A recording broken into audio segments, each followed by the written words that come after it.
غرباء غرباء غرباء غرباء غرباء غرباء غرباء غرباء. إن الحمد لله نحمده ونستعينه ونستغفره ونعوذ بالله من شرور أنفسنا ومن سيئات أعمالنا. من يهده الله فلا مضل له ومن يضلل فلا هادي له وأشهد أن لا إله إلا الله وحده لا شريك له وأشهد أن محمدا عبده ورسوله.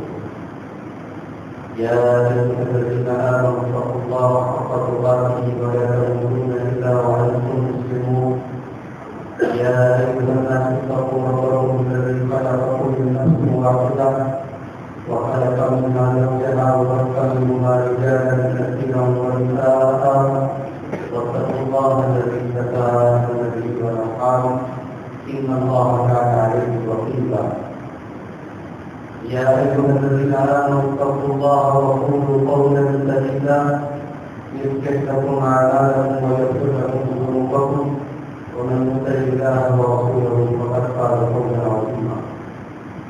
أما بعد فإن خير الحديث كتاب الله وخير الهدي هدي محمد صلى الله عليه وسلم وشر الأمور محدثاتها وكل محدثة بدعة وكل بدعة ضلالة وكل ضلالة في النار.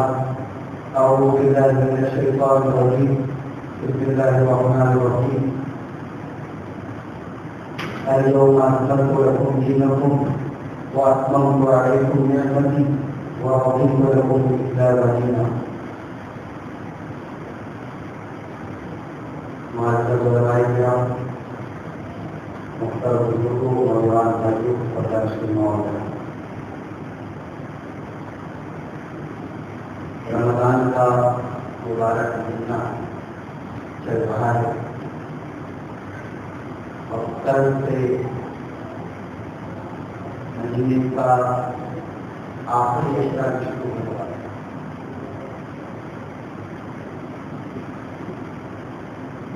عام طور سے جب رمضان کا آخری عشرہ آتا ہے تو ہمارے معاشرے کا حال یہ ہوتا ہے کہ لوگ عید کی تیاریوں میں لگ جاتے ہیں. نمازیوں کی تعداد عام طور سے مسجدوں میں کم ہو جاتی ہے.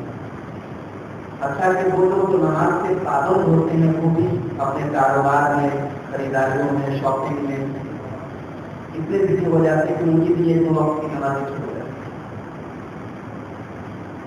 جبکہ جب رمضان کا مہینہ شروع ہوتا ہے تو اتنا جوش رہتا ہے، اتنا جذبہ رہتا ہے کہ جو سال بھر کبھی مسجد میں جھانکنے نہیں آتا وہ بھی مسجد میں آ جاتا ہے. تو جو رمضان کے شروع میں جو جوش ہوتا ہے وہ آخری عشرہ آتے آتے آتے سے کم ہو جاتا ہے. یہ آج ہمارے معاشرے کی حقیقت ہے، معاشرے کی صورت حال ہے. جبکہ ہونا کیا چاہیے؟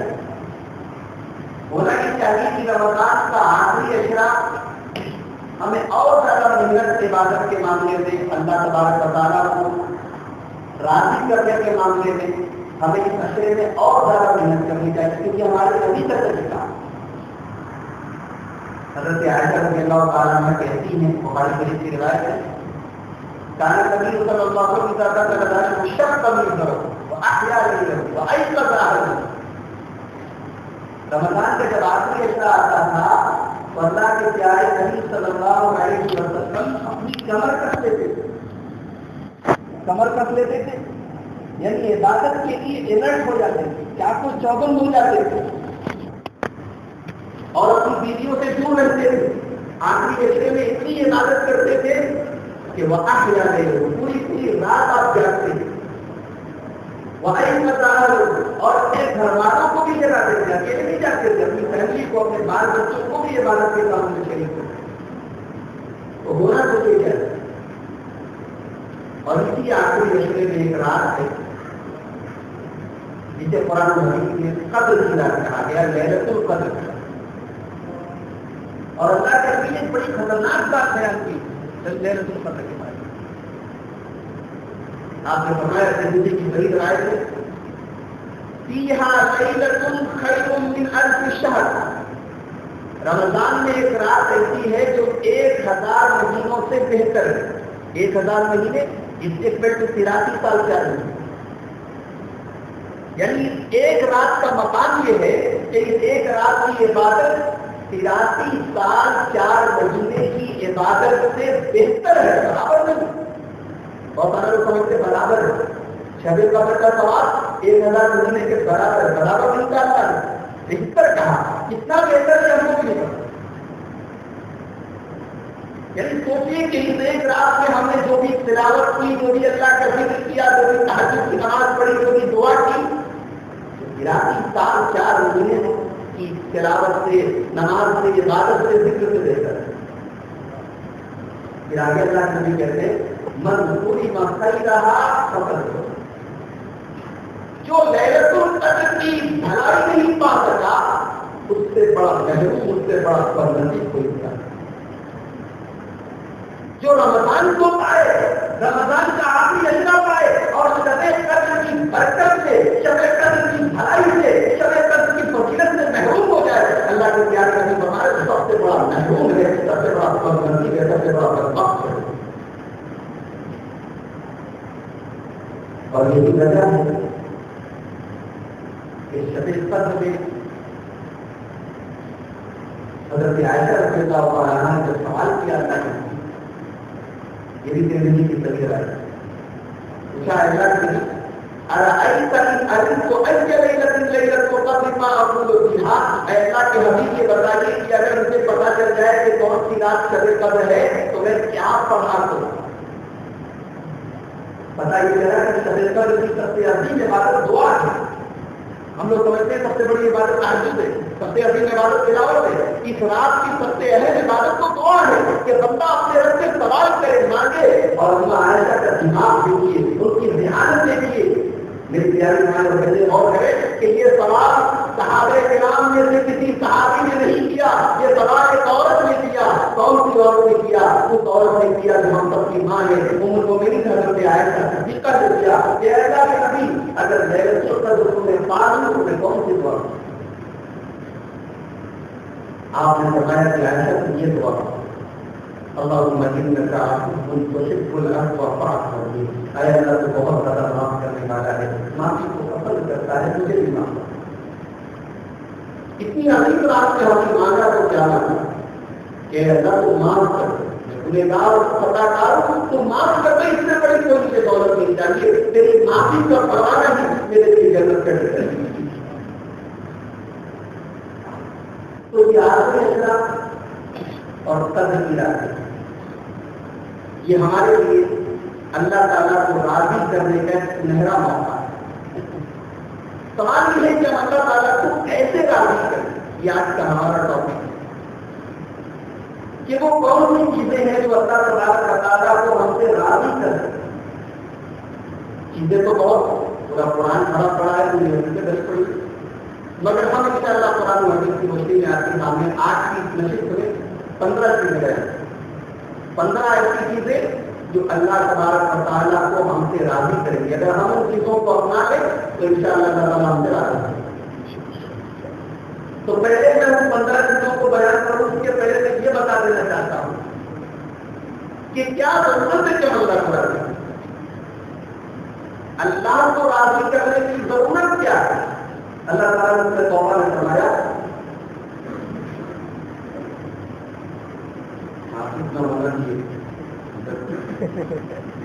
وعد الله المؤمنين والمؤمنات جنات تجري من تحتها الأنهار خالدين فيها ومساكن طيبة في جنات عدن ورضوان من الله أكبر ذلك هو الفوز العظيم.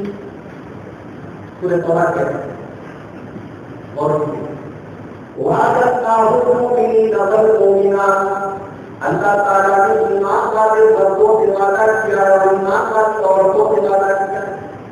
کس چیز کا وعدہ کیا ہے؟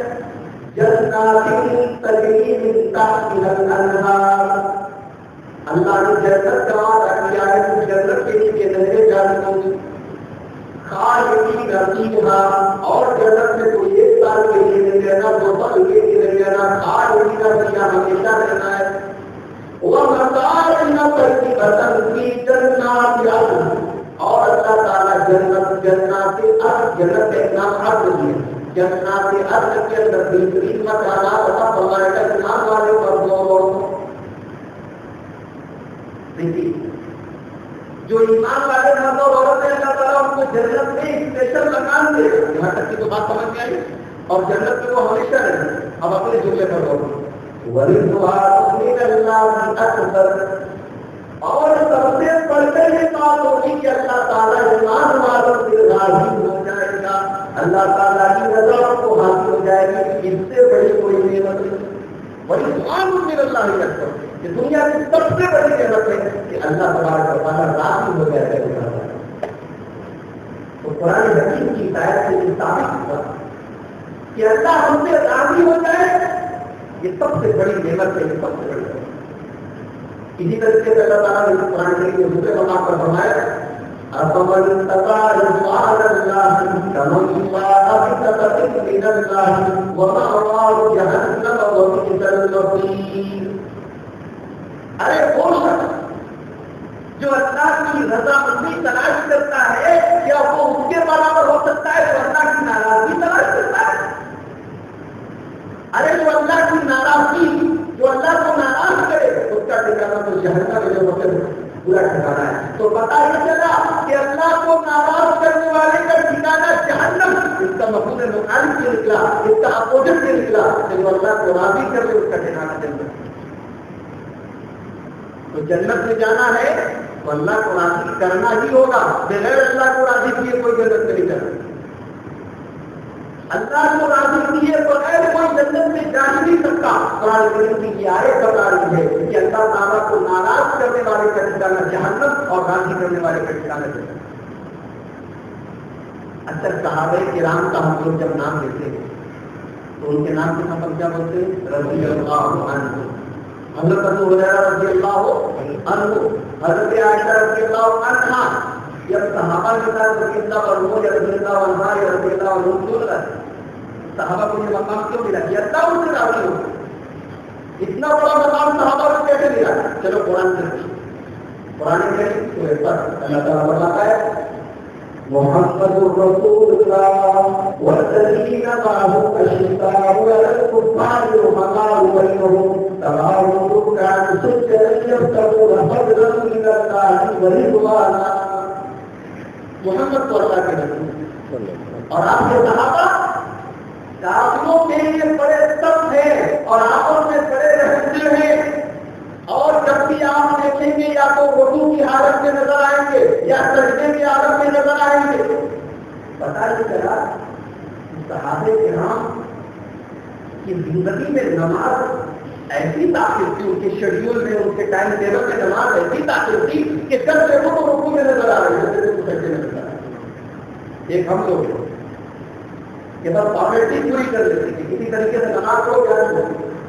ایک صحابہ ہے کہ قرآن کہہ رہا ہے کہ تم جب بھی دیکھو گے یا تو رکوع کی حالت میں نظر آئیں گے یا سجدے کی حالت میں نظر آئیں گے، یعنی اتنے بڑے نمازی ہوں گے کہ دن رات وہ اپنے رب کے آگے انہیں چھوٹتے ہوئے نظر آئیں۔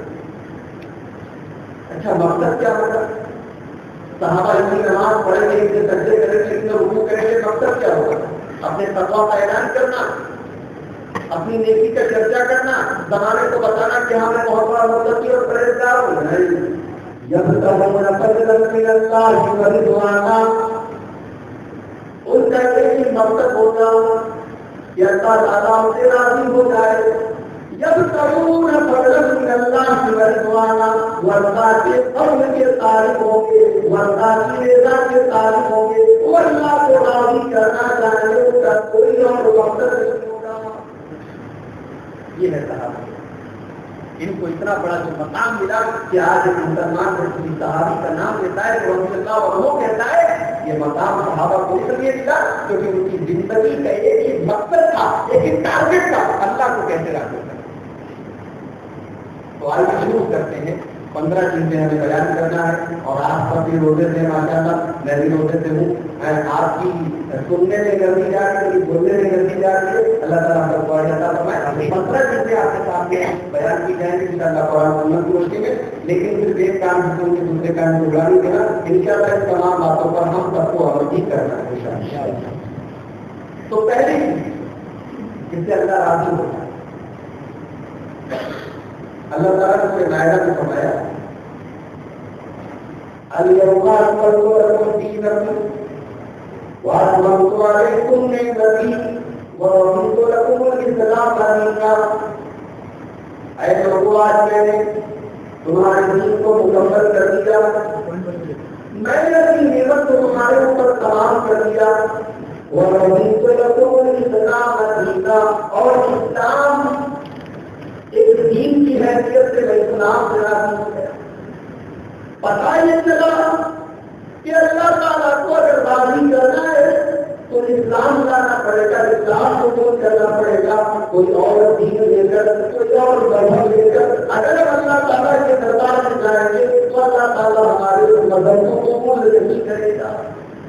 اسلام کی پہلی سیڑھی ہے, یہ پہلا اسٹیپ ہے اللہ تعالیٰ. اور یہی وجہ ہے کہ اسلام کے مقابلے میں کوئی غیر اسلام نہیں ہے. یہ تو ہم اپنے ہندو بھائی کو دوسرے مذہب والے بھائیوں کو ہم احترام تو دیتے ہیں, غیر مسلم. اور قرآن کے حساب سے اسلام کے علاوہ جو ہے وہ کفر ہے, مسلمان کے علاوہ جتنے ہیں وہ کافر ہے, وہ کسی بھی مذہب سے مانا ہے. دنیا میں کوئی وچار دھارا ہے, اسلام ہے کفر ہے, کسی کوئی وچار دھارا نہیں, بیچ کا کوئی راستہ ہے نہیں. تو جب اللہ تعالیٰ اسلام سے راضی ہے اس کا مطلب کہ کسی اور نظام, کسی اور دین, کسی اور مذہب سے اللہ تعالیٰ راضی ہو ہی نہیں سکتا. اسی لیے اللہ نے قرآن میں بتایا وَمَنْ يَبْتَغِ غَيْرَ الْإِسْلَامِ دِينًا فَلَنْ يُقْبَلَ مِنْهُ وَهُوَ فِي الْآخِرَةِ مِنَ الْخَاسِرِينَ. اسلام کو چھوڑ کر کوئی دوسرا دین اگر تم لے کر آؤ گے ہم قبول نہیں کریں گے, اور آخرت میں تم خطا اٹھانے والوں سے ہو جاؤ گے. اسلام لانا پڑے. اس لیے اللہ نے قرآن فرمایا وَلَا يَرْضَىٰ لِعِبَادِهِ الْكُفْرَ. اللہ تعالیٰ اپنے بندوں سے ہر چیز سے راضی ہو سکتا ہے, لیکن بندے کفر کریں, بندے اللہ تعالیٰ کو چھوڑ کے کسی اور کی پوجا کریں, کسی اور کی عبادت کریں, اٹ از ناٹ ایکسپٹیبل. یہ اللہ تعالیٰ کی بارگاہ میں قبول ہی نہیں کیا جائے. اسی لیے صحیح مسلم کی ایک حدیث ہے, اللہ کے پیارے نبی صلی اللہ علیہ وسلم ان اللہ یرضى لكم الثلاث ويكره لكم الثلاث. اللہ تعالیٰ 3 چیزوں سے راضی ہوتا ہے اور 3 چیزوں سے ناراض ہوتا ہے. 3 چیزیں اللہ کو پسند ہے اور 3 چیزیں اللہ کو ناپسند ہے. کون سی چیز پسند ہے؟ نمبر 1 وَيَرْضَىٰ لَكُمْ أَن تَعْبُدُوهُ وَلَا تُشْرِكُوا بِهِ شَيْئًا. اللہ تعالیٰ پہلی چیز جس سے راضی ہوتا ہے کہ تم صرف اللہ کی عبادت کرو, اللہ کسی کو شریک نہ کرو. پتہ یہ چلا کہ اللہ کو راضی کرنا ہے تو توحید اپنانا پڑے گا. شرک کرنے والا کبھی اللہ کو راضی نہیں کر سکتا, بلکہ شرک کو وہ کرنی چیزیں, وہ گناہی چیزیں کہ اللہ تعالیٰ نے پورے قرآن میں کسی اور گناہ کے بارے میں بتایا کہ تم وہ گناہ کرو گے تو ہم آپ نہیں کریں گے, لیکن شرک کے بارے میں صاف صاف اعلان کر دیا ان اللہ لا یغفر ان یشرک به ویغفر ما دون ذلک لمن یشاء. وہ شرک کو ہم معاف کریں گے. شرک سے نیچے کے جو گناہ ہیں وہ معاف کیے جائیں گے, شرک معاف. تو اللہ پہلی چیز جس سے اللہ راضی ہوتا ہے کہ تم اللہ کی عبادت کرو اور اللہ کے ساتھ کسی کو شریک مت کرو. اور دوسری چیز کیا ہے؟ وَأَنْتَ تَدْعُو بِحَبِّ اللَّهِ جَمِيعًا. تم اللہ کی رضی کو مل کر ناچو, فرقوں میں نہ بٹو, فرقوں میں نہ بٹو, ٹولیوں میں نہ بٹو, جماعتوں میں نہ بٹو. ایک دین پر, ایک منہج پر, ایک مسلک پر جمع ہو جاؤ. رب کی قرآن پر جمع ہو جاؤ, مصطفیٰ کے فرمان پر جمع ہو جاؤ. آج دین کے نام پر جتنے بھی مسلک ہیں, جتنے بھی مکتبے کی رہائی کہتا ہے کہ میں ہم ہوں, کوئی اپنے آپ کو غلط نہیں, اور ہر مسلک کا ماننے والا اپنے آپ کو صحیح اور سامنے والے کو غلط سمجھتا ہے. سوال یہ ہے کہ اس کا فیصلہ کرے گا کون سی قوم میں یہ کون ہے؟ اللہ تعالیٰ نے طریقہ بتایا سورہ زمر کی آیت نمبر 17 اللہ نے فرمایا وبشر العباد، اے میرے پیارے نبی میرے بندوں کو بتا رہا کہ الذين يستمعون القول فيتبعون احسنه، میرے وہ بندے جو باتوں کو سنتے ہیں لیکن سب سے اچھی بات کی پیروی کرتے ہیں۔ پتہ یہ چلا کہ دین کے نام پر ہونے والی ساری باتیں سنی ہو جائیں گی لیکن مانا کون سی بات ہو جائے گا جو سب سے اچھی بات ہے۔ اب سوال یہ پیدا ہوا کہ سب سے اچھی بات کون ہے؟ اللہ نے ہمیں حاضر کرتا ہے جواب دے دیا وَمَنْ أَحْسَنُ قَوْلًا مِّمَّنْ دَعَا إِلَى اللَّهِ وَعَمِلَ صَالِحًا وَقَالَ إِنَّنِي مِنَ الْمُسْلِمِينَ۔ اس آدمی سے بڑھ کے کسی بات اچھی ہو سکتی ہے جو اللہ کی طرف لوگوں کو بلائے، جو نیک عمل کرے اور وہ اعلان کرتے کہ میں مسلمان ہوں۔ پتہ یہ چلا کہ جو اللہ کی طرف بلائے وہی سب سے اچھی بات کرنے والا ہے۔ پتہ یہ چلا کہ جب اللہ نے قرآن میں یہ کہہ دیا کہ میرے ایمان والے بندے ہوئے جو ساری باتوں کو سنتے لیکن سب سے اچھی بات کی پیروی کرتے ہیں، سب سے اچھی بات کو فالو کرتے ہیں، یعنی وہ رب کے قرآن کو فالو کرتے ہیں، جو محمد رسول اللہ کے فرمان کو فالو کرتے ہیں۔ تو فرقوں میں مت پڑو، اللہ کی رسی کو تھام لو، رب کے قرآن کو تھام لو، مصطفیٰ کے فرمان کو تھام لو۔ اور تین چیزیں اللہ کو بڑی ناپسند ہیں۔ کون سی چیزیں ناپسند ہیں؟ وَيَذْكَرُ لَهُمْ قِيلَ وَقَالَ، پہلی چیز جو اللہ کو ناپسند ہے ادھر ادھر کی بات کرنا، فلاں نے یہ کہا فلاں نے یہ کہا، بہت زیادہ بک کرنا، بہت زیادہ بکواس کرنا، بہت زیادہ ایک دوسرے کی باتیں کرنا، جس کو اللہ تعالیٰ ناپسند کرتا ہے۔ وَكَثْرَةَ السُّؤَالِ، اور بہت زیادہ سوال کرنے کو بھی اللہ تعالیٰ ناپسند کرتا ہے۔ یہاں مولوی صاحب اگر آ جائے تو ایسے ایسے سوال کیے جائے کہ مولوی صاحب کو سوچنے لگتے کہ سوال کیا جا رہا ہے کہ سوال کیا کرتے ہیں؟ بھائی دین کے نام پر سوال کرو لیکن وہ سوال کرو جس کی آپ کو ضرورت ہے۔ موسیٰ علیہ السلام کا نام کیا تھا؟ فلاں کی بیوی کا نام کیا تھا؟ فلاں نبی کو کتنی بیٹیاں تھیں؟ یہ وہ سوالات نہیں ہے جس کا تعلق ہمارے دین کو دیا ہے۔ یہ تو ایک جنرل نالج کا سوال ہے اور اس کا کوئی آتھینٹک سورس کے لیے موسیٰ علیہ السلام کی ماں کا نام ہو اگر تاریخ کی کتابوں کے حوالے سے آپ کو بتا دیں تو اس کا کیا اعتبار ہے، اس کا کیا اعتبار ہے؟ امام ابو حنیفہ کے استاد امام ابراہیم حنبلی، ان سے ایک بار کسی نے پوچھا ابلیس کی بیوی کا نام آپ کو آ رہے نا سوال کرنے والے بچے ابلیس کی بیوی کا نام کیا ہے؟ جواب ہونے کے طور پر نام ہے ابراہیم نقی کے زمانے کے بڑے امام کو ان سے پوچھا کہ ابلیس کی بیوی کا نام کیا تھا؟ انہوں نے کہا وہ کی شادی میں گزر تو اس طریقے کے سوالات کر کے آدمی جو ہے کبھی کبھی مولوی کی پریچھا لیتا ہے لیکن ان کو آتا ہے وقت سوال اللہ تعالیٰ کو بہت زیادہ سوال کرنا بھی نہ پڑتا۔ اور تیسری چیز وہ اطاعت المال، اور مال کو برباد کرنا بھی اللہ کا حکم ہے۔ آدمی سوچتا ہے میرا مال ہے میں کیسے یہ مال تیرا نہیں ہے۔ اللہ نے کہیں مال کو آپ کا مال نہیں کہا، اللہ نے اپنا فضل کہا ہے۔ یہ مال اللہ تعالیٰ کا فضل ہے، یہ اللہ کا رزق ہے، یہ اللہ نے آپ کو دیا، یہ اللہ کی امانت ہے۔ آپ اس کو خرچ کرنے کے معاملے میں آزاد نہیں، آپ کو جواب دینا پڑے گا کہاں خرچ کیا کرتے ہیں۔ یہ بخاری کی حدیث میں آتا اللہ نبی کہتے ہیں جب میں جنت کے دروازے پر گیا تو میں نے دیکھا کہ جنت کے دروازے پر سب سے زیادہ غریب لوگ، جنت کے دروازے پر میں نے سب سے زیادہ غریب لوگوں کو دیکھا کہ ان کو جنت میں پہلے لے کر جایا جا رہا ہے اور امیروں کو دیکھا کہ ان کو روک کے رکھا گیا ہے۔ میں نے دیکھا کہ امیروں سے پوچھا جا رہا ہے بڑا پیسہ کمایا تھا چلو حساب دو، جب وہ حساب دے دیں گے تب ان کو جنت میں لے کر جایا جائے گا۔ تو بہت پیسہ کما گیا آدمی بہت اچھی چیز ہے لیکن جتنا پیسہ کمائے گا اتنا حساب بھی دینا پڑے گا، اس کے لیے وہ تیار ہے۔ اور حساب کا مال کو بربادی چیزیں اللہ تبارک و تعالیٰ کو بہت ناپسند ہے. میرے بھائیوں یہ 3 چیزیں اللہ کو ناپسند ہے اور 3 چیزیں پسند ہے. صحیح مسلم کی حدیث سے پتہ چلا کہ رب العالمین کو توحید بہت پسند ہے, اسلام بہت پسند ہے, اور اس کے مقابلے میں اگر بندہ شرک کرتا ہے یا کفر کا راستہ اپناتا ہے تو اللہ تعالیٰ کو راضی نہیں کر سکتا. تو یہ پہلی چیز ہے کہ اگر ہمیں اللہ کو راضی کرنا ہے تو ہمیں توحید اپنانی پڑے گی, ہمیں اسلام کے دامن میں آنا پڑے گا, اسلام.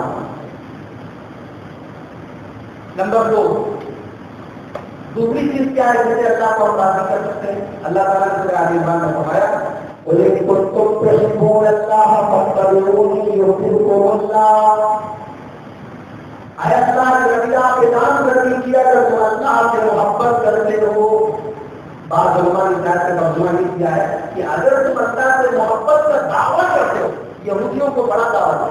یہودی کہا کرتے تھے نحن ابناء اللہ, ہم کو اللہ کے بیٹے ہیں, وہ احباؤہ, ہم اللہ کے چہتے ہیں, ہمیں جہنم کی عذاب, جہنم کی آگ کا عذاب نہیں ہوگا. تو اللہ نے انہیں کا جواب دیا ہے وَإِن كُنتُمْ تُحِبُّونَ اللَّهَ, اے نبی آپ اعلان کر دیجیے اگر تم اللہ سے محبت کا دعویٰ کرتے ہو فَاتَّبِعُونِی, تو تم نبی کی اتباع کرو, نبی کے نقش قدم پر چلو. جب تم نبی کے نقش قدم پر چلنے لگو گے, جب تم نبی کی اتباع کرنے لگو گے, یحببکم اللہ, تو اللہ بھی تم سے محبت کرنے لگے گا. پتہ یہ چلا کہ اللہ کی محبت چاہیے, اللہ کی رضا چاہیے. اگر ہم یہ چاہتے ہیں کہ اللہ ہم سے محبت کرے, اللہ ہم سے راضی ہو جائے, تو کس کی اتباع کرنی پڑے گی؟ نبی کی اتباع. یہ شاید سے ایک مسئلہ ہوتا ہے. لوگ بولتے نا ارے تم لوگ ولی کو نہیں مانتے, اتنے بڑے بڑے ولی آئے تم لوگ ولی کو نہیں مانتے, اولیاء اللہ کو نہیں مانتے. ارے پہلے کوئی ولی سامنے تو لاؤ. چرس پینے والے, گانجے پینے والے, بے نمازی گھومنے والے, جن کو پیشاب کرنے کی تمیز نہیں, پاخانہ کرنے کی تمیز نہیں, کپڑا پہننے کی تمیز نہیں, ان کو ولی مانتے. ارے ولی کون؟ جو پیارے نبی جناب محمد رسول اللہ صلی اللہ علیہ وسلم کے نقش قدم پر چلنے والا ہو, جو نبی کی اتباع نہ کرے, جس کی زندگی میں اتباع رسول نہ ہو, تو سب کچھ تو ہو سکتا ہے کہ اللہ کا ولی. امام شافعی کہا کرتے اذا رأيت الرجل يطير بالهواء ويمشي على الماء, اگر کسی کو دیکھو کہ وہ ہوا میں اڑ رہا ہے اور پانی میں چل رہا ہے, فلا تغترن, تو دھوکہ مت. کوئی ہوا میں اڑ رہا ہے, کوئی پانی میں چل رہا ہے, تو دھوکہ مت کھا جاؤ. یہ مت سمجھو کہ وہ اللہ کا ولی ہے, بلکہ اس کے معاملے کو قرآن و حدیث پر پیش کرو. اگر قرآن و حدیث سے اس کی زندگی تحریر کرتی ہے, اگر وہ قرآن و حدیث کے مطابق زندگی گزارتا ہے, تب تو ٹھیک ہے, وہ اس کی کرامت ہے, ورنہ وہ شیطان بھی ہو. لوگ ہر چیز کو کرامت بنا دیتے ہیں. آج سے تقریباً 7 سال پہلے آتی تھی مہاراشٹر میں ایک جگہ ہے ناگ, میں وہاں 2 مہینے ایک مدرسے میں پڑھاتا تھا. تو ناگپور میں ایک بابا تھا, اس کا نام جانتے کیا تھا؟ نندا. وہ نندا رہتا اور گندگی میں بیٹھا رہتا. اللہ کی قسم مسلمان عورتیں اس کے پاس, مسلمانوں کی بات نہیں کر رہا, مسلمان عورتیں اس کے پاس جاتی تھیں. وہ گالیاں بکتا تھا, باتیں کرتا تھا, گندی باتیں کرتا تھا, اور یہ جا کر اس کے سامنے اپنی ضرورت اور فریاد کرتی تھی. اور اگر گالی دے رہا تو سمجھتی تھی کہ ہاں کوئی فریاد ہے. یہ آج مسلمان کا عقیدہ ہے کہ کسی کو بھی اللہ کا ولی ماننے کو چل جائے. قرآن کریم کی ہدایت نے اعلان کر دیا کہ نبی کی اتباع کے بغیر کوئی اللہ کا ولی نہیں بن سکتا, کوئی اللہ کو راضی نہیں کر سکتا. تو اللہ کو راضی کرنا ہے تو نبی کی اتباع. اسی اللہ نے سورہ اعراف کے اندر فرمایا الذين يتبعون الرسول النبي الأمي الذي يجدونه مكتوبا عندهم في التوراة والإنجيل. جو لوگ میرے نبی کی اتباع کرتے ہیں, وہ نبی کے جس کا تذکرہ تم کو تورات میں نہیں ملے گا, وہ نبی جس کا ذکر تم کو انجیل میں ملے گا. یامرہم بالمعروف، وہ نبی جو کوئی نیکیوں کا حکم دیتا ہے، وینہاہم عن المنکر، وہ نبی جو کوئی برائیوں سے روکتا ہے، ویحل لہم الطیبات، وہ نبی جو پاک چیزوں کو تمہارے لیے حلال کرتا ہے، ویحرم علیہم الخبائث، وہ نبی جو ناپاک چیزوں کو تمہارے لیے حلال کرتا ہے، ویضع عنہم اصرہم والاغلال التي كانت علیہم، اور وہ نبی جس نے تمہاری گردنوں کے اوپر پڑے ہوئے بوجھوں سے تم کو آزاد کیا، تمہارے اوپر جو گردیاں پڑی ہوئی تھی، جو بندشیں پڑی ہوئی تھی، ان بندشوں سے تمہیں آزاد.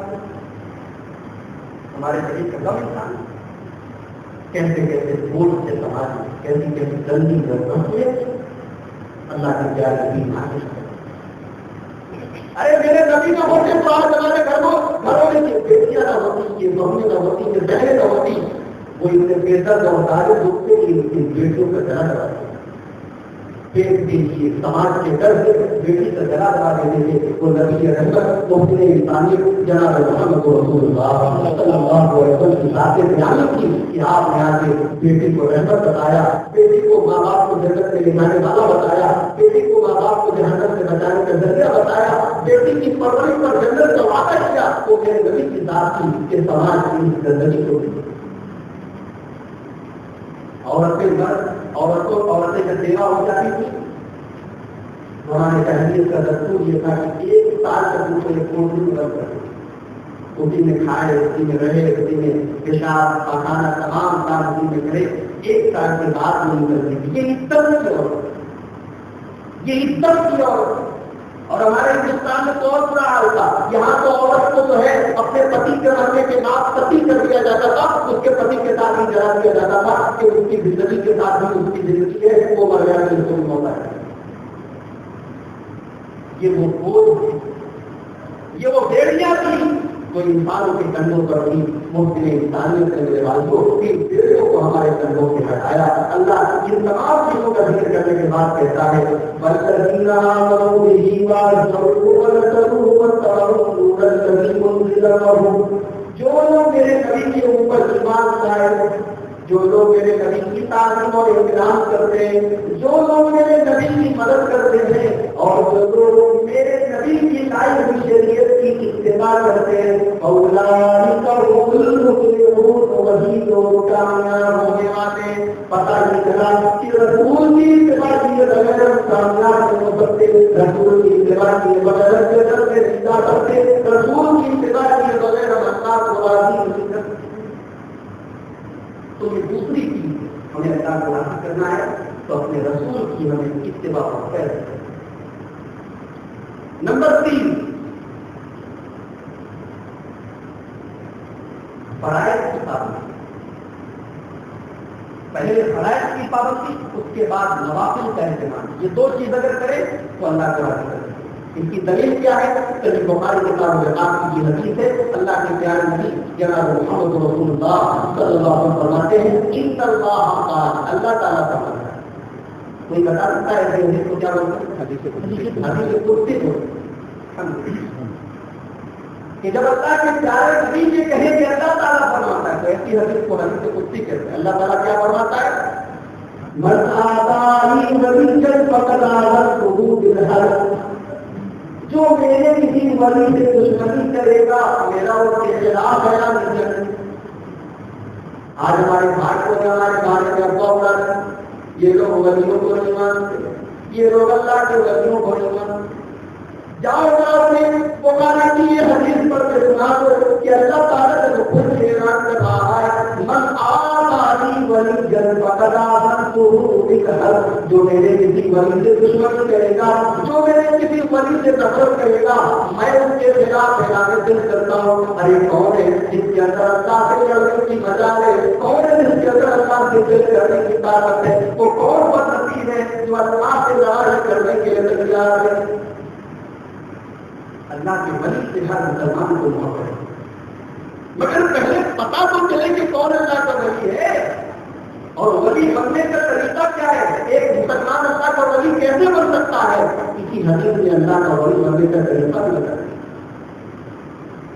فرمایا اللہ تقرب الیہ عبدی بشیء احب الیہ من طرف قلوبہ. میرا بندہ سب سے زیادہ اگر کسی چیز کے ذریعے میرے قریب آتا ہے، سب سے زیادہ اگر میرا بندہ کسی چیز کے ذریعے میرا مقرب بنتا ہے تو وہ ہے فرائض۔ ایک مسلمان اگر فرض نمازیں پڑھے، فرض روزہ رکھے، فرض زکات ادا کرے، فرض حج و روزہ ادا کرے، فرائض کی ادائیگی کرے تو اللہ تبارک و تعالیٰ اعلان کرتا ہے کہ وہ بندہ میرے قریب آنے لگتا ہے۔ تو پہلی چیز اگر اللہ کے مقرب بننا ہے، اللہ کا ولی بننا ہے، اللہ کو راضی کرنا ہے تو فرائض کرنا ہے۔ اس کے بعد وَمَا يَزَالُ يَتَقَرَّبُ إِلَيَّ عَبْدِي بِالنَّوَافِلِ، اور میرا بندہ نوافل کے ذریعے میرے قریب آتا رہتا ہے، نفل نمازیں پڑھتا ہے، نفل روزے رکھتا ہے، نفل صدقہ اور خیرات کرتا ہے، یہاں تک کہ وہ میرا محبوب بن جاتا ہے، حتیٰ احبہ، یہاں تک کہ میں اپنے بندے سے محبت کرنے لگتا ہوں۔ رمضان کا آخری اسلام والا ہے میرے بھائی، چلو محبت ذکر کریں، فرائض کی ادائیگی تو کریں گے ہی، نوافل کو انشاءاللہ نوافل پر بھی عمل کریں گے، ہر نماز کے بعد 2 رکعت ملیں گے، نفل نماز کی ضرور پڑھیں گے، گھر سے نکلیں گے 7 راتوں میں تو درخیوں کے ذریعے توحید کے ذریعے اللہ نے جتنی ہمیں طاقت دی ہے ہم زکات کے علاوہ نفلی صدقہ اور خیرات بھی کریں گے۔ ہم یہ طے کر لیں کہ ہم فرائض کے علاوہ نوافل کا بھی اہتمام کریں گے، انشاءاللہ اللہ تعالیٰ سے راضی حتیٰ احبہ، فرائض کی پابندی کرو، پھر نوافل ادا کرو تو اللہ تعالیٰ کہتا ہے کہ میں اپنے بندے سے محبت کرنے لگتا ہوں۔ پیدا اور جب میں اپنے بندے سے محبت کرنے لگتا ہوں اس کو تم تو میں اپنے بندے کا کام کر جاتا ہوں، اس سے وہ سنتا ہے، وہ بتا میں اپنے بندے کی آنکھ میں جاتا ہوں جس سے وہ دیکھتا ہے، وہ میں اپنے بندے کا ہاتھ بن جاتا ہوں جس سے وہ پکڑتا ہے، وہی یمشی بہا، اور میں اپنے بندے کا پیر بن جاتا ہوں جس سے وہ چلتا ہے۔ ہمارے بھائیوں نے اس حدیث کا بھی غلط مطلب نکالنے کی کوشش، بولے دیکھو اللہ کا ولی آنکھوں کو دوسرا نہیں ہوتا، اس سے ڈرنا چاہیے، وہ اپنی آنکھ سے نہیں دیکھتا، اللہ کی آنکھ سے دیکھتا ہے، وہ اپنے کان سے نہیں سنتا، اللہ کے کان سے سنتا ہے، وہ اپنے ہاتھ سے نہیں اللہ کے ہاتھ سے پکڑتا ہے۔ میرے بھائیوں آخر اس حدیث کا کیا مطلب ہے؟ اس حدیث کا یہ مطلب نہیں ہے جو ہمارے بھائیوں نے سمجھنے کی کوشش کی ہے۔ اس حدیث کا مطلب یہ ہے کہ جب ایک آدمی اللہ تعالیٰ کا محبوب بن جاتا ہے، جب ایک آدمی سے اللہ تعالیٰ راضی ہو جاتا ہے تو اللہ تعالیٰ اس کی آنکھوں کی حفاظت کرنے لگتا ہے، اس کے کانوں کی حفاظت کرنے لگتا ہے، اس کے ہاتھوں کی حفاظت کرنے لگتا ہے، اس کے پیروں کی حفاظت کرنے لگتا ہے۔ وہ اپنے کانوں سے کوئی ایسی چیز نہیں سنتا جو اللہ کو ناپسند ہو، وہ اپنی آنکھوں میں کوئی ایسی چیز نہیں دیکھتا جو اللہ تعالیٰ کو ناپسند ہو، وہ اپنے ہاتھوں سے کوئی ایسی چیز نہیں پکڑتا جو اللہ کو ناراض کر دے، وہ اپنے پیروں سے چل کر کسی ایسی جگہ نہیں جاتا جہاں جانے سے اللہ ناراض ہو جائے۔ یعنی اللہ تبارک و تعالیٰ کا پروٹیکشن اس کو مل جاتا ہے، اس کی آنکھ، اس کا کان، اس کا ہاتھ، اس کا پیر اللہ تعالیٰ کی حفاظت میں آتا ہے، یہ مطلب ہی ہے۔ اس کے بعد اللہ تعالیٰ کہتا ہے وَلَئِن سَأَلَنِي لَأُعْطِيَنَّهُ، میرا بندہ جب فرائض کے ساتھ ساتھ نوافل کا اہتمام کرنے لگتا ہے تو میں اس سے محبت کرنے لگتا ہوں، اور جب میں اس سے محبت کرنے لگتا ہوں تو میرا بندہ جب مجھ سے کوئی سوال کرتا ہے، کوئی دعا مانگتا ہے تو میں اس کی دعا کو ضرور قبول کرتا ہوں۔ آج ہم لوگوں کو شکایت ہے ہماری دعا اللہ تعالیٰ قبول نہیں کرتا۔ ارے اللہ نے تو کچھ طریقہ بتا دیا کہ اگر تم مستجاب دعوت کرنا چاہتے ہو، اگر تم یہ چاہتے ہو کہ تمہاری دعا اللہ کی بارگاہ میں قبول ہو جائے تو فرائض کے ساتھ ساتھ نوافل کی حفاظت نہیں کرو۔ وَلَئِنِ اسْتَعَاذَنِي لَأُعِيذَنَّهُ، اور میرا بندہ اگر کسی چیز سے میری پناہ مانگتا ہے، اس کے اوپر کوئی جن وغیرہ پریشان کر رہا ہے، اس کے اوپر کوئی جادو وغیرہ کیا گیا ہے تو مجھ سے پناہ مانگتا ہے، میں اس کو پناہ دے دیتا ہوں، دنیا کی تمام شیطانی طاقتوں سے میں اس کی حفاظت کرتا ہوں۔ اور اب اس حدیث کا میں آخری ٹکڑا پڑھ گیا اور بڑا عجیب ٹکڑا ہے، اور اس ٹکڑے کی وجہ سے کچھ گمراہ لوگوں کو اس حدیث کا انکار ہے، بولے کہ حدیث صحیح ہے، ہماری کیا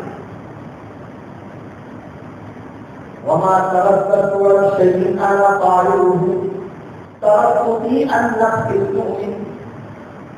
اللہ تعالیٰ کہہ رہا ہے کہ مجھے کبھی کسی چیز کے کرنے میں تردد نہیں ہوا.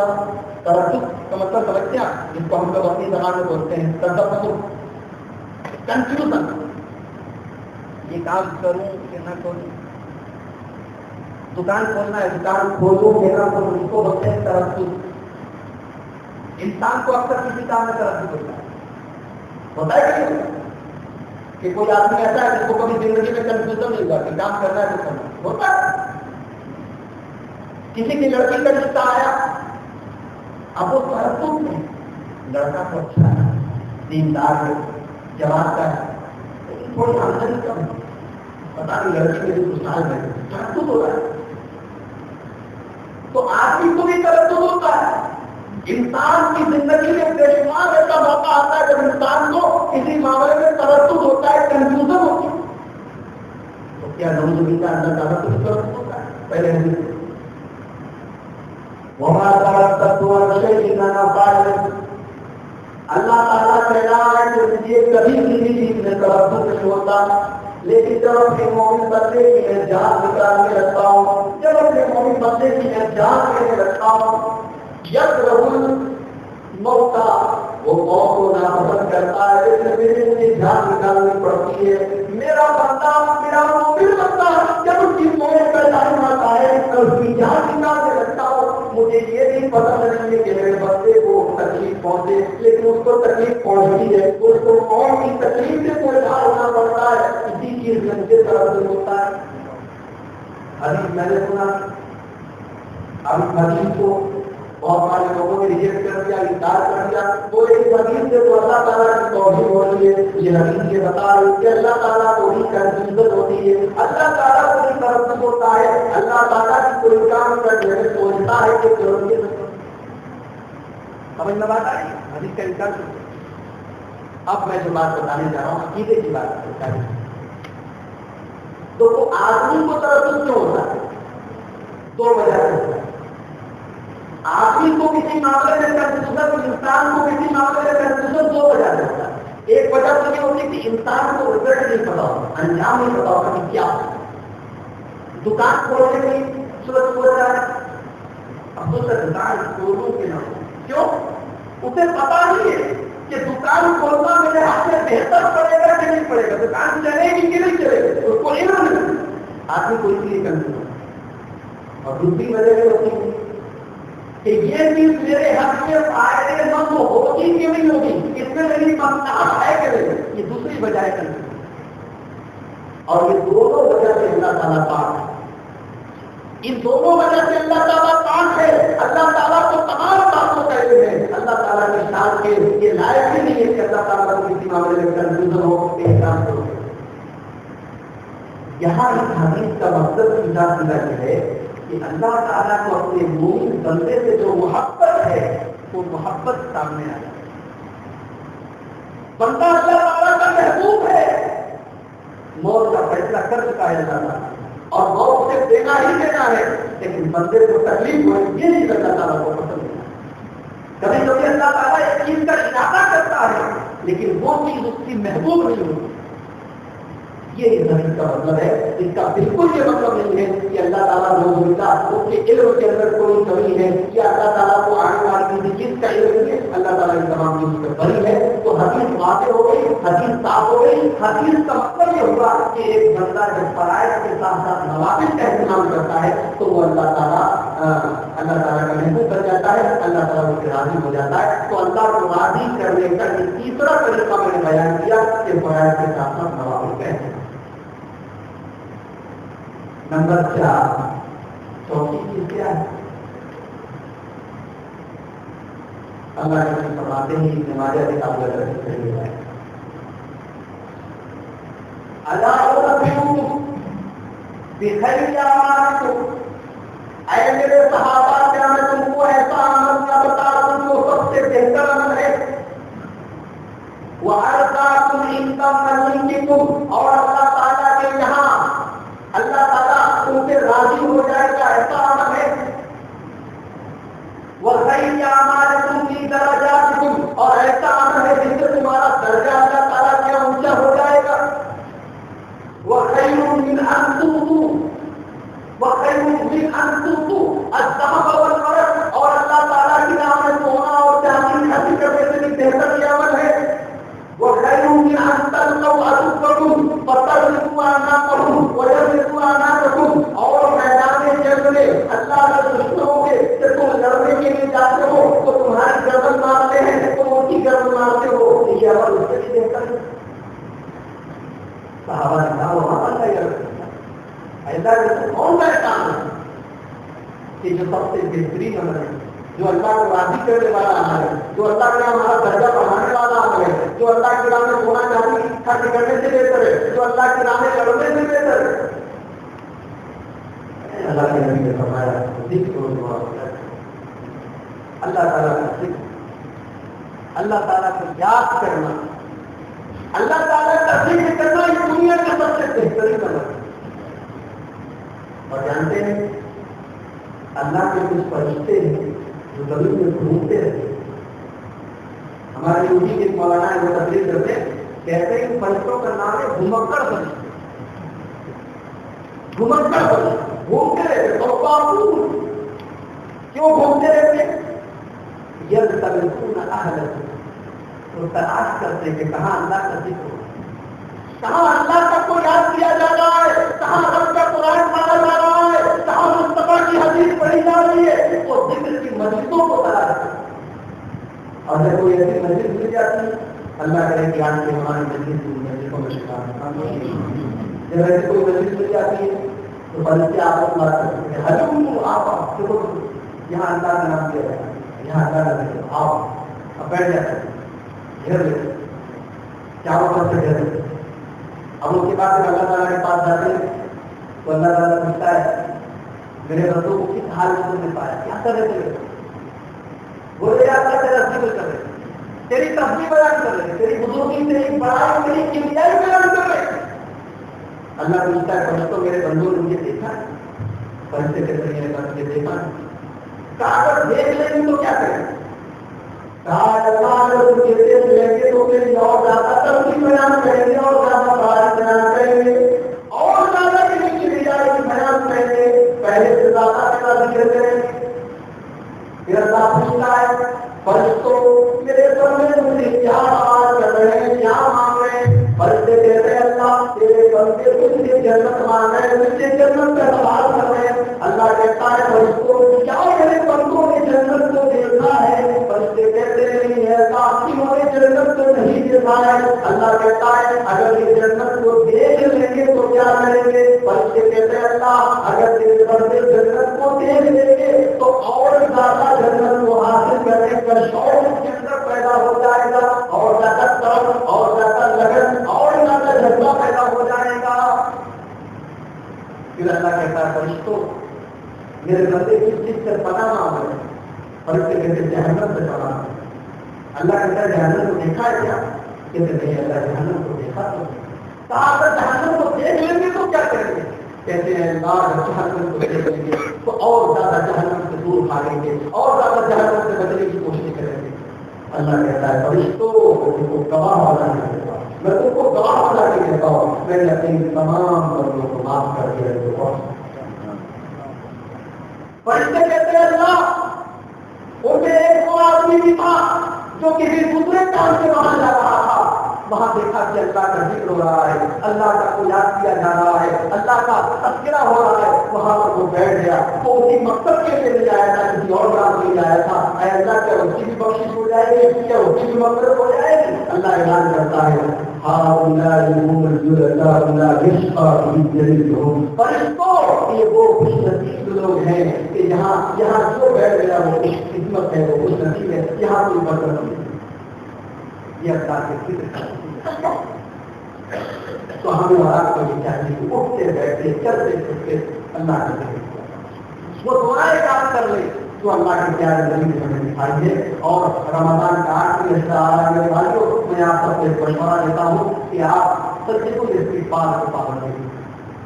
سچوں کے استغفار ایک چھوٹی سی دعا اللہ کے نبی نے دکھائی ہے، اور اس دعا کے جو مقام ہے یہ فضیلت ہے کہ بخاری کے الفاظ ہیں، اللہ کے نبی کہتے ہیں من قالها من الليل موقنا بها ومات قبل ان يصبح دخل الجنہ، اگر کوئی ایمان کے ساتھ اس دعا کو پڑھ کے رات میں سو جائے اور صبح ہونے کے پہلے اس کا انتقال ہو جائے تو وہ جنت میں چلا جائے گا، اور کوئی صبح کو ایمان ہو گئی اس کے ساتھ اس دعا کو پڑھ لے اور شام ہونے کے پہلے پہلے اس کا انتقال ہو جائے تو جنت میں چلا جائے گا۔ چلیے تو استغفار کے نام کے لیے چھوٹی سی دعا ہے، آپ دعا کی کسی بھی کتاب میں دعا ضرور پائیں گے۔ اللهم انت ربي لا اله الا انت خلقتني وانا عبدك وانا على عهدك ووعدك ما استطعت اعوذ بك من شر ما صنعت ابوء لك بنعمتك علي وابوء بذنبي فاغفر لي فانه لا يغفر الذنوب الا انت۔ یہ دعا ہے، یہ تقدس الاستغفار ہے، یہ اللہ تعالیٰ کے سامنے اپنی بندگی کا اقرار ہے، اپنی محتاجی کا اقرار ہے، اپنے کمزور ہونے کا اقرار ہے، اپنے گنہگار ہونے کا اقرار ہے، اللہ سے معافی کا سوال ہے۔ میرے بھائیوں یہ دعائیں ہیں، یہ اذکار ہے، ان کی پابندی کیجیے، انشاءاللہ اللہ تبارک و تعالیٰ آپ کو۔ پانچویں جسے اللہ قرآن کریم کے 28ویں پارے کی سورت ہے سورۃ صف، سورۃ صف پڑھیں۔ اللہ فرماتا ہے ان اللہ یحب الذین یقاتلون فی سبیلہ صفا کأنہم بنیان مرصوص۔ بے شک اللہ تعالیٰ اپنے ان بندوں سے محبت کرتا ہے جو اللہ کی راہ میں سیسا ملائے ہوئی دیوار کی طرح کھڑے ہو کر کرتے ہیں۔ پتہ یہ چلا کہ اللہ کی راہ میں جہاد کرنا، اللہ کی راہ میں قتال کرنا، یہ اللہ تعالیٰ کو راضی کرنے کا طریقہ ہے۔ اگر ضرورت پڑے تو آدمی اپنے تن من دھن کو اللہ کی راہ میں قربان کرتے ہیں، یہ اللہ کو راضی کرنے کا طریقہ ہے۔ اللہ کے نبی فرماتے ہیں نبی کا جہاد کی روایت ہے، اللہ کے نبی فرماتے ہیں کہ اللہ تبارک و تعالیٰ فرماتا ہے، یعنی یہ حدیث بھی حدیث قدسی ہے، اللہ تعالیٰ فرماتا ہے ایما عبد من عبادی، میرا کوئی بندہ خرج مجاہدا فی سبیل اللہ، اللہ کی راہ میں جہاد کرنے کے لیے کرتا ہے، ابتغاء مرضاتی، اس کا مقصد اپنے آپ اپنی بہادری کا چرچا کرنا نہیں ہوتا، اس کا مقصد ریاکاری نہیں ہوتی، وہ صرف مجھے راضی کرنے کے لیے اللہ کی راہ میں جہاد کرتا ہے۔ آج جہاد کو ایسا بدنام کر دیا گیا اور کچھ ایسے بگڑے قسم کے گمراہ قسم کے نوجوانوں نے جہاد کی ایسی غلط شکل دنیا کے سامنے پیش کر دی کہ اب جہاد کی فضیلت پر لوگوں کو ڈر ہے۔ اسلام کی اصطلاح ہے، شریعت کی اصطلاح ہے، قرآن و حدیث کی فضیلت سے ڈر۔ لیکن جہاد ہونا چاہیے، جہاد کی جو شرائط بتائی گئی ہے وہ شرائط کے مطابق ہونا چاہیے۔ کسی حکومت سے لڑنا، کسی حکومت سے اپنا حق حاصل کرنے کے لیے لڑنا، یہ جہاد نہیں میرے بھائیوں۔ جہاد صرف ایک ہی جہاد ہو سکتا ہے جو اللہ کے دین کو سربلند کرنے کے لیے، اللہ کے دین کو اونچا کرنے کے لیے دنیا میں لڑا جائے اور اس میں نیت سے اللہ کو خوش کرنا ہو، وہ جہاد ہے۔ اللہ تعالیٰ کہتا ہے میرا کوئی بندہ میری راہ میں جہاد کرنے کے لیے نکلتا ہے اور مجھے راضی کرنے کے لیے نکلتا ہے تو میں اس کو یہ بدلہ دیتا ہوں کہ اگر وہ زندہ لوٹتا ہے ان ارجعتہ بما اصاب من اجر وغنیمت، تو اس کو ثواب بھی ملتا ہے اور میدان جنگ میں جو مال غنیمت ملتا ہے وہ بھی اس کا ہو جاتا ہے۔ وہ ان قبضتہ، اور میرا بندہ اگر میری راہ میں جہاد کرتے ہوئے بچ جاتا ہے، اس کی موت ہو جاتی ہے تو غفرت لہ ورحمتہ، میں اس کی بخشش کر دیتا ہوں، میں اس کے اوپر رحم کرتا ہوں۔ یہ جہاد کی فضیلت کا مقام ہے میرے بھائیوں۔ یہ پانچویں چیز ہے جو ہمیں اللہ تبارک و تعالیٰ کی رضا دلائے گی، جو ہمیں جس سے اللہ تبارک و تعالیٰ راضی ہے۔ نمبر 6 صحیح مسلم کی روایت، اللہ کے پیارے نبی فرماتے ہیں ان اللہ یرضى عن العبد ان يأكل المكلة ويحمد الله عليها۔ اللہ تبارک و تعالیٰ اپنے بندے سے راضی ہو جاتا ہے جب بندہ ایک لقمہ بھی اپنے پیٹ میں ڈالتا ہے تو اللہ کا شکر ادا کرتا ہے۔ وَأَنْ يَتَبَيُّنَ وَيَحْمَدَ اللَّهَ عَلَيْهَا، اور ایک گھونٹ پانی بھی پیتا ہے تو اس پر اللہ کا شکر ادا کرتا ہے۔ میرے بھائیوں ذرا غور کرو، آج ہم اور آپ کے بڑے شکر ہو رہے ہیں، اللہ تعالیٰ نے دنیا بھر کی نعمتوں سے ہمیں نوازا ہے، اگر ذرا بھی کوئی کمی ہو جاتی ہے، اگر زندگی میں کوئی چیز کم ہو جاتی ہے تو ہماری زبان پر فوراً ناشکری کی کلمات آ جاتی ہیں. شکر ادا کریں. بعض علماء نے کہا ہے کہ جس شکر تدور شکر کرنے سے نعمت ہمیشہ رہتی ہے. اگر کوئی امیر ہے، دولت والا ہے اور یہ چاہتا ہے کہ دولت ہمیشہ اس کے پاس رہے تو ہمیشہ اللہ کا شکر ادا کرتا ہے. جس دن ایک امیر آدمی، ایک دولت والا آدمی اللہ کی ناشکری کرے گا اسی دن اللہ تبارک و تعالیٰ اس کی بربادی کرنی شروع کر دے گا. تو شکر ادا کرنے کے لیے اللہ تعالیٰ راضی ہوتا ہے. اور میں ایک بات واضح کر دینا چاہتا ہوں، یہ شکر کرنا یہ صرف دولت والوں کے لیے خاص نہیں. ایک غریب آدمی کہتا ہے کہ میں کس بات کا شکر کرتا ہوں، کیسے کیسے میرے بچوں کا پیٹ بھرتا ہے، کیسے کیسے میرے گھر میں کھانا بنتا ہے، کیوں شکر کرتا ہے. ہاں، جس کے گھر میں 2 ٹائم روزہ بن رہا ہے، 2,000 روپئے کا کھانا جس کے گھر میں پھینکا جا رہا ہے، وہ اگر اللہ کا شکر ادا کرتا ہے تو بات سمجھ میں آتی ہے. میں تو کچھ ہی غریب اور پریشان ہے جو اللہ میرے بھائیوں. ایک آدمی جس کے پاس کار ہوتی ہے، جب وہ اپنی کار لے کر نکلتا ہے تو بائک والا دیکھ کر کہتا ہے آج میرے پاس ایک کار ہے. ایک آدمی جس کے پاس بائک ہے، جب وہ بائک لے کر نکلتا ہے ایک سائیکل والا کہتا ہے آج میرے پاس ایک بائک ہے. ایک سائیکل والا جب سائیکل سے نکلتا ہے تو جس بیچارے کے پاس سائیکل کی بھی طاقت نہیں، پیدل کر رہا ہے، تو کہتا ہے کہ یا اللہ کم سے کم اتنی تو تم دولت دے دیتا کہ سائیکل نہیں دیتا. اور ایک آدمی جب اپنے پیروں سے چل کے جاتا ہے تو وہ آدمی جو لمبا ہوتا ہے، جس کو اللہ تعالیٰ نے کانوں سے محروم کر دیا ہے، وہ دیکھ کے کہتا ہے یا اللہ یہ اپنے پیروں سے چل کے جا رہا ہے، کاش مجھے پیر سے چلا. یعنی بندہ کسی حال میں بھی ہو اگر وہ غور کرے تو وہ یہ ماننے پر مجبور ہو جائے گا کہ اللہ میرا شکر ہے کہ کم سے کم تو نے یہ نعمت کو ہمیں دی. ارے تم کتنے بھی غریب ہو، کتنے بھی پریشان ہو، میں ایک غریب آدمی سے پوچھنا چاہتا ہوں، چلو میں تم کو 1 لاکھ روپیہ دیتا ہوں، چلو اپنی دونوں آدمی میں دے دو گے؟ چلو میں تم سے 1 لاکھ روپیہ دیتا ہوں، چلو اپنے دونوں ہاتھ میں دے دو گے؟ کوئی نہیں دے دو. چلو ایک پیر دے دو مجھے 2 لاکھ روپیہ، کوئی نہیں. آدمی اگر غور کرے تو کروڑوں کی دولت کو اللہ تعالیٰ نے اس کے جسم میں دے رکھی ہے، وہ بھی بالکل فری آف کاسٹ، کوئی ٹیکس نہیں، کوئی چارج نہیں، کوئی فیس نہیں. اسی لیے اللہ کے نبی فرماتے ہیں کہ ایک بندہ اگر اس چیز کو اپنی عادت بنا لے تو کبھی ناشکری نہیں کرے. کس چیز کو؟ ان گرو کے نام ہوا اپنے سے کم تر کو دیکھے، اپنے سے نیچے کو دیکھے، اور اپنے سے نیچے کو نہ دیکھے. جب نیچے والے کو دیکھے گا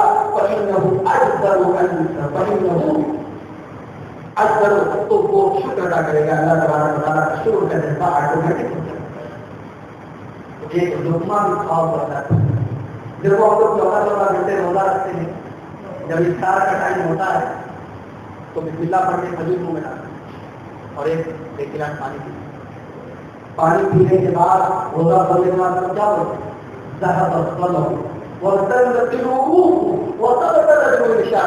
اے اللہ تیرا کرم ہے کہ پیاس بجھ گئی، رگستر ہو گئی اور انشاءاللہ دوا ہو گئی. یعنی افطار کے ٹائم بھی ہم جو دعا پڑھ رہے ہیں اس دعا میں بھی ہمیں یہی تعلیم سکھائی گئی، یہی بات سکھائی گئی کہ اللہ یہ افطار کے لیے جو کھجور اور پانی اگر ہمیں ملا تو یہ بھی تیرا کرم ہے اور تیری نعمت ہے کہ ہماری بھوک اور پیاس بھی نہیں. ورنہ دنیا میں لاکھوں مسلمان ایسے ہیں جن کے پاس افطار کرنے کے لیے پانی کی نصیب نہیں ہوتا، جن کے پاس چڑھنے کے پینے کے لیے پانی نہیں ہوتا. کھانا کھاتے ہیں تو کھانا کھانے کے بعد پھر الحمدللہ الحمدللہ حمدا کثیرا طیبا ربنا اے اللہ تیری تعریف بیان کرتے ہیں، ایسی تعریف کہ جو بہت زیادہ ہے اور جس میں برکت دی ہوئی ہے. اے اللہ تیری تعریف سے ہم کبھی بے نیاز نہیں ہو سکتے. یعنی ہم کھانا کھانے کے بعد بھی اقرار کرتے ہیں کہ اللہ ہمارا آج شکر. تو شکر کو لازم پکڑ لو میرے بھائیوں. جب ہم اللہ کا شکر ادا کریں گے تو انشاءاللہ اللہ تبارک و تعالیٰ ہم کو جائے گا. یہ چھٹی چیز ہے جو اللہ کو ہم دلاتا ہے. نمبر 7، ہمارا باپ اللہ کا دشمن ہے، بھائی اللہ کا دشمن ہے، بیٹا اللہ کا دشمن ہے. تو بیٹے کو بیٹا سمجھے کہ نہ سمجھے، باپ کو باپ سمجھے کہ نہ سمجھے، بھائی کو بھائی سمجھے کہ نہ سمجھے؟ چلو قرآن کی آیت پڑھو، اللہ تعالیٰ فرماتا ہے آیت کے بعد لا تجد قوما يؤمنون بالله واليوم الآخر يوادون من حاد الله ورسوله ولو كانوا آباءهم أو أبناءهم أو إخوانهم أو عشيرتهم. جو لوگ اللہ کے اوپر ایمان کرتے ہیں اور قیامت کے دن کے اوپر ایمان رکھتے ہیں، وہ کبھی ایسے لوگوں کو دوست نہیں بنا سکتے، ایسے لوگوں سے محبت نہیں کر سکتے جو اللہ اور اس کے رسول کے دشمن ہو، چاہے ان کے باپ ہی کیوں نہ ہو، چاہے ان کے بیٹے ہی کیوں نہ ہو، چاہے ان کے بھائی ہی کیوں نہ ہو، چاہے ان کے خاندان کے لوگ ہی کیوں نہ ہو.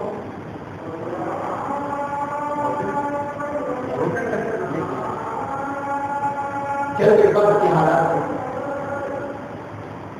ابو بکر صدیق مسلمانوں کی طرف سے لڑ رہے ہیں، ان کا بیٹا کافروں کی طرف سے لڑ رہا ہے. باپ بیٹے کی تلوار ایک دوسرے سے ٹکراتی ہے. باپ کے دل میں ایک بار بھی جذبہ پیدا نہیں ہوتا کہ میرا بیٹا ہے. باپ کے دل میں اگر کوئی جذبہ ہے تو یہ جذبہ ہے کہ یہ اسلام کا دشمن ہے، یہ اللہ کا دشمن ہے اور یہ اسلام کے خلاف لڑنے کے لیے آیا ہے. باپ کے بیٹے کو کئی بار تلوار سے مارے. اور اسی جنگ میں جنگ بدر میں غزوہ بدر میں حضرت ابو عبیدہ ابن جراح رضی اللہ تعالیٰ عنہ وہ اللہ کے نبی کے جلیل القدر صحابی ہے اور اس کا صحابہ میں سے جس کو اللہ کے نبی نے جنتی کہا تھا، انہوں نے اپنے سگے باپ کی گردن اڑا دی، اپنے سگے باپ کو اپنی زبان سے نام دیا. وہ ان کے خلاف اسلام کے خلاف لڑنے کے لیے آیا تھا اور اسی موقع پر قرآن کریم کی آیت نازل ہوئی. اللہ نے تعریف کی ایسے لوگوں کی کہ جو اسلام کے دشمنوں کو، جو رسول کے دشمنوں کو دشمن سمجھتے ہیں، کبھی دوست نہیں سمجھتے، چاہے وہ ان کے باپ ہی کیوں نہ ہو، چاہے وہ ان کے بیٹے ہی کیوں نہ ہو، چاہے وہ ان کے بھائی ہی کیوں نہ ہو، چاہے وہ ان کے خاندان ہی کیوں نہ ہو.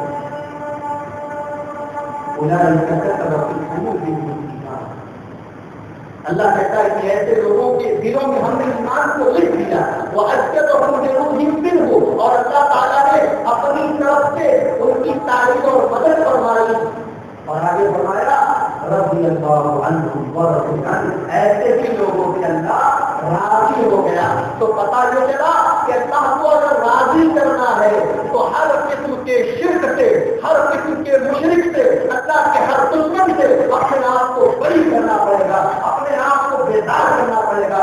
شرک سے اور مشرک سے بری ہوئے بغیر کوئی اللہ سے اللہ کو راضی نہیں. تو یہ ساتویں چیز ہے جو ہمیں اللہ تعالیٰ کو ہم کرا. آٹھویں نمبر 8، زبان سے آدمی کوئی بات بولتا ہے،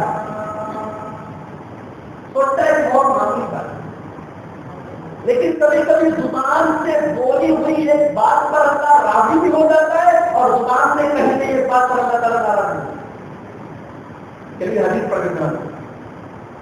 ترمذی کی روایت ہے، اللہ کے پیارے نبی جناب محمد رسول اللہ صلی اللہ علیہ وسلم فرماتے ہیں ان العبد لیتکلم بالکلمۃ من رضوان اللہ. بندہ اپنی زبان سے کوئی بات نکالتا ہے جو اللہ کو راضی کرنے والی ہوتی ہے. لا یلقی لها بالا، بندہ اس بات کو کوئی بہت اہمیت نہیں دیتا، اسے ایک معمولی بات سمجھتا ہے. یرفع اللہ به درجات، لیکن اس ایک بات کی وجہ سے اللہ تبارک و تعالیٰ بندے کے درجات میں اضافہ کر دیتا ہے، اللہ تعالیٰ کا اس کا درجہ بہت بڑا ہے. وَإِنَّ الْعَبْدَ لَيَتَكَلَّمُ بِالْكَلِمَةِ مِنْ سَخَطِ اللَّهِ. اور اسی طریقے سے بندہ اپنی زبان سے کوئی ایسی بات نکالتا ہے جو اللہ کو ناراض کرنے والی ہے، جس سے اللہ تبارک و تعالیٰ ناراض ہو جاتا ہے. لا یلقی لها بالا، بندہ اس بات کو بہت اہمیت نہیں دیتا، سوچتا ہے کہ میں نے کون سی بہت بڑی بات بول دی ہے، لیکن وہ بات اللہ تعالیٰ کو اتنی نہ سمجھ آ جاتی ہے کہ یہوی بہا فی نار جہنم، وہ ایک بات کی وجہ سے بندہ جہنم میں چلا جاتا ہے. اس لیے کہتے ہیں کہ پہلے سولو پھر بولو. آدمی اگر زبان سے کوئی ایسی بات بولے جس سے سامنے والا کوئی نیک کام کرے، مثال کے طور پر ایک آدمی زکات نہیں دیتا، آپ نے اس کے ساتھ ایک میٹنگ کی، اس کو زکات کی فضیلت بتائی، زکات نہ دینے کے نقصانات بتائے، زکات نہ دینے کا عذاب بتایا. اب آپ کے کہنے پر وہ زکات دے گا. اب جتنی وہ زکات نکالے گا اس کو تو ثواب ملے گا. لائف ٹائم اس کو تو ثواب ملے گا ہی ملے گا، اس کا ثواب آپ کو ملے گا. یہ ہے زبان کو صرف کہنے کا یہ بدلہ. ایک مومن بیچارہ اس کے باپ کا انتقال ہو گیا، اداس ہے، صدمہ ہے. آپ گئے تھوڑا اس کی تسلی کر، تھوڑا اس کا دل محسوس کر دیا، کوئی ایسی بات بولنے کی اس کا صدمہ ہلکا ہو گیا، اس کا کتنا ثواب ملے گا. تو زبان سے کہی جانے والی بات سے بھی اللہ تعالیٰ راضی ہو سکتا ہے. اپنے کمرے پر ڈیپینڈ کرتا ہے وہ کیا سوچتا ہے. وہ اللہ کو راضی کرنے والی بات سوچتا ہے یا اللہ تعالیٰ کو ناراض کرتا ہے. لہذا یہ چیز بھی ہم اپنائیں کہ ہم زبان سے وہی بات بولیں گے جس سے اللہ تعالیٰ راضی ہوتا ہے. یہ 8ویں چیز ہے جس سے اللہ تعالیٰ کو راضی. نمبر 9، اپنے ماں باپ کو راضی کرنا. ماں باپ کو راضی کر تو اللہ راضی ہے. اللہ کے نبی فرماتے ہیں کہ بھی کتاب کی وصیت پر ادا کرنے کے بعد ریتل المال ریتل اللہ فی الوالد وتقوا اللہ فی تقوى الوالد. اللہ تعالیٰ کی رضا مندی ماں باپ کی رضا مندی میں ہے اور اللہ تعالیٰ کی ناراضگی ماں باپ کی ناراضگی. ارے ماں باپ کی قیمت اس سے پوچھو جو یقین، اس سے پوچھو جس کے سر پر ماں باپ کا سایہ نہیں، اس سے پوچھو. وہ بیچارہ ترستا ہے کہ ماں کا آنچل مل جائے، کہ مصیبتوں میں ماں کا آنچل پکڑ کے بولوں. وہ سوچتا ہے کہ باپ کی انگلی مل جائے کہ کبھی باپ کو انگلی پکڑ کے زمانے کی سر اور ہواؤں کو کھیل سکوں. اس ماں اور باپ کی اہمیت، ان کا مقام اور ان کا مرتبہ میرے بھائیوں اگر کوئی سمجھ سکتا ہے تو وہ سمجھ سکتا ہے جو ماں باپ کے سائے سے رہو گے. آج اگر اللہ نے آپ کو بوڑھے ماں باپ دیے ہیں میرے بھائیوں، یہ اللہ نے آپ کے اوپر بہت بڑی نعمت ہے. ان کو راضی کر دو. وہ دنیا کے حال سے چلے جائے تو تم سے خوش ہو کے چلے جائے. اللہ کی قسم اگر ماں باپ کو تم نے خوش کر لیا انشاءاللہ اللہ تبارک و تعالیٰ کو راضی ہو جائے گا. یہ بڑا بہترین نسخہ بتا دیا اللہ کے نبی نے کہ ماں باپ کو راضی کر دو رب راضی ہو جائے گا. ماں باپ کو ناراض کیا تو رب بھی ناراض. حضرت ابو ہریرہ رضی اللہ تعالیٰ عنہ کی ماں سے محبت کرتے، لیکن ماں کافر مشرک بیچارے اپنی ماں کو تبلیغ کرتے تھے، مانتی نہیں. ایک ماں نے سوچتے ہوئے اللہ کے نبی کو کچھ برا بھلا کہہ دیا. حضرت ابو ہریرہ کا ماں کچھ بول بھی نہیں کرتے، کچھ تقسیم بھی نہیں کرتے. اللہ کا نبی نے بات آنکھوں میں آنسو بہتے. اللہ کا نبی غصہ ہو گیا، کیا بات تمہارے اللہ کا نبی آج ابو ہریرہ کی آنکھوں سے اتنی آنسو چاہتے ہیں کہ آپ میری ماں سے بڑی تبلیغ کرتا تھا، اپنی ماں کو اسلام کے بارے میں سمجھاتا تھا، بجائے اس کے وہ اسلام قبول کرے. اے اللہ کا نبی آج میری ماں نے آپ کے بارے میں بڑے نازیبا کلمات استعمال کر دیے، توہین کر دی. اے اللہ کا نبی اگر ہو سکے تو اللہ سے دعا کر دیجیے میری ماں کو ہدایت. نبی جان اللہ رحمان حکم معافی وغیرہ اے اللہ ابو ہریرہ کی ماں کو ہدایت. نبی نے دعا کر دی. ابو ہریرہ گھر دروازے کے باہر پانی کے گرنے کی آواز ہے، اندر کسی کے نہانے کی آواز آ رہی ہے، کوئی اندر گھوم لے کر رہا ہے نہانا ہے. دروازے پر پہنچے، اندر سے ماں کی آواز ہے. ابو ہریرہ وہیں ہوئے، ماں اندر نہا رہی. ماں نے دروازہ کھولا، نہانے کے بعد کپڑا وغیرہ پہننے کے بعد ماں نے دروازہ کھولا. دروازہ کھولتے ہی کہا ابو ہریرہ تم مجھے اسلام کی تبلیغ کیا کرتے تھے، کلمہ پڑھنے کی تبلیغ کیا کرتے تھے، آج میرا دل اللہ نے ہدایت کے لیے کھول دیا. اشہد ان لا الہ الا اللہ واشہد ان محمد رسول اللہ. ابو ہریرہ کی ماں نے کہا، ابو ہریرہ کی آنکھوں سے پھر آنسو بہنے لگے. اللہ کے نبی کے پاس واپس آئے. اللہ کے نبی نے پوچھا ابو ہریرہ اب کیا ہوا، اب کیوں ہو رہے ہو، تمہاری آنکھوں میں آنسو ہے؟